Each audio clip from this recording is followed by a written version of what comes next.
ദേശാഭിമാനി മുഖപ്രസംഗം 2024 നവംബർ 20. വർഗീയത ആളിക്കത്തിക്കാൻ ഇനി മധുര. അയോധ്യ ബാബറി സിർഫ് ജാൻകി ഹേ, കാശി മധുര ബാക്കി ഹേ. ബാബറി മസ്ജിദ് തുടക്കം മാത്രം, ഇനി മധുരയും കാശിയും. 1992 ഡിസംബർ 6 ബാബറി മസ്ജിദ് തകർക്കുമ്പോൾ മുഴങ്ങിയ ഈ മുദ്രാവാക്യം ജാർഖണ്ഡിലെ തെരഞ്ഞെടുപ്പ് പ്രചാരണത്തിൽ ഉത്തർപ്രദേശ് മുഖ്യമന്ത്രി യോഗി ആദിത്യനാഥ് ആവർത്തിച്ചിരിക്കുന്നു. അയോധ്യയിൽ രാമക്ഷേത്രം യാഥാർത്ഥ്യമായി. ഇനി മധുരയിൽ കൃഷ്ണ കനയ്യ ക്ഷേത്രത്തിന് സമയമായെന്ന യോഗി ആദിത്യനാഥിൻ്റെ പ്രസ്താവന വ്യക്തമാക്കുന്നത് മതധ്രുവീകരണം തന്നെയായിരിക്കും എല്ലാ കാലത്തും BJPയുടെ പ്രധാന തെരഞ്ഞെടുപ്പ് വിഷയം എന്നു തന്നെയാണ്.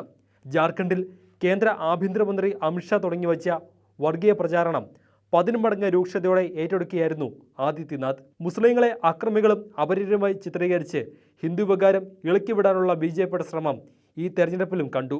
ജാർഖണ്ഡിൽ നുഴഞ്ഞുകയറ്റക്കാർ ലവ് ലാൻഡ് ജിഹാദ് നടത്തുകയാണെന്ന പ്രചാരണത്തിന് പുറമെയാണ് മധുരയിലെ ഷാഹി ഈദ്ഗാഹ് മസ്ജിദ് പൊളിച്ച് അമ്പലം പണിയണമെന്ന വാദവുമായി ഒരു സംസ്ഥാന മുഖ്യമന്ത്രിയെ തന്നെ BJP രംഗത്തിറക്കിയത്.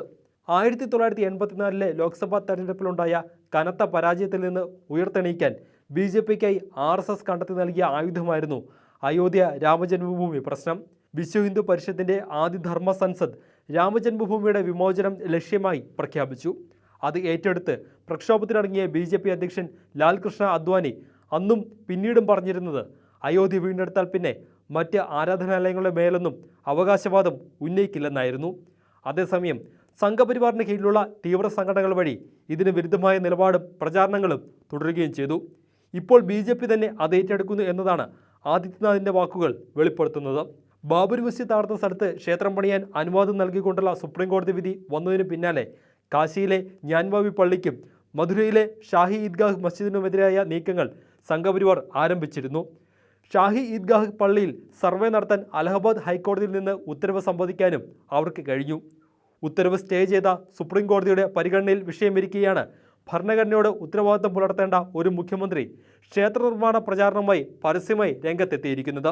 ഹിന്ദുത്വ പ്രത്യയശാസ്ത്രത്തിന് അടിത്തറ പാകുകയെന്ന് ലക്ഷ്യത്തോടെ വളരെ മുന്നേ ആസൂത്രണം ചെയ്യപ്പെട്ടതാണ് മുസ്ലിം ആക്രമണത്തിൽ തകർക്കപ്പെട്ട ക്ഷേത്രങ്ങൾ തിരിച്ചുപിടിക്കുക എന്നത്. 1949 തന്നെ ഹിന്ദു മഹാസഭ അയോധ്യ, കാശി, മധുര വിഷയം ഉയർത്തി. അയോധ്യയുടെ കാര്യത്തിൽ സുപ്രീം കോടതിയുടെ അനുകൂല വിധി ഉണ്ടായതിന് പിന്നാലെ കാശി മധുര ക്ഷേത്രങ്ങൾക്കായുള്ള നീക്കം തുടങ്ങി.